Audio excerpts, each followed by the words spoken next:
ఈ అమ్మాయికి డెలివరీ అయ్యి 5 మంత్స్ అవుతుంది. ఇవాళ ఎందుకొచ్చింది అంటే డెలివరీ తర్వాత ఎన్ని సార్లు పీరియడ్స్ వచ్చాయమ్మా? One one time madam. One time వచ్చింది. ఎప్పుడొచ్చింది లాస్ట్ పీరియడ్? జూన్ 7. జూన్‌లో వచ్చింది. మళ్ళీ పీరియడ్ మిస్ అయింది రాలేదని వచ్చింది. సో, ప్రెగ్నెన్సీ టెస్ట్ చేసి చూస్తేనే ప్రెగ్నెన్సీ పాజిటివ్ ఉంది. బేబీకి ఎన్ని మంత్స్ ఇప్పుడు లక్ష్మి? 5 మేడం. 5 మంత్స్. డెలివరీ తర్వాత ఫాలో అప్‌కి వచ్చావా నువ్వు? రాలేదు మేడం. రాలేదు. డెలివరీ తర్వాత 1 మంత్‌కి చెకప్‌కి రమ్మన్నాను. అవును. రాలేదు. ఎందుకు రాలేదు మరి?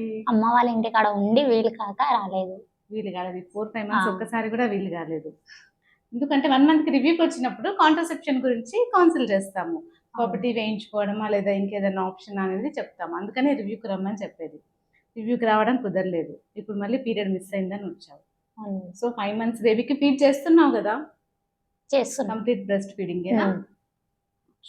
సో డెలివరీ తర్వాత రెగ్యులర్‌గా ఫాలో అప్స్‌కి వెళ్ళండి. మీ డాక్టర్ ఎప్పుడు రివ్యూకి రమ్మని చెప్తారో అప్పుడు వెళ్ళండి. ఎందుకంటే పోస్ట్ డెలివరీ కాంట్రసెప్షన్ గురించి కౌన్సిల్ చేస్తారు. సో మీకు సూట్ అయ్యే మెథడ్ ఏదైనా చూస్ చేసుకుని అది ఫాలో చేయాల్సి ఉంటుంది. లేదంటే ఇలానే ఉంటుంది. ఇంక ఇప్పుడు 5 మంత్స్ బేబీకి ఫీడ్ చేస్తానే ఉంది.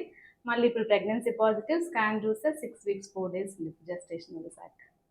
సో కేర్ఫుల్‌గా ఉండండి. Thank you.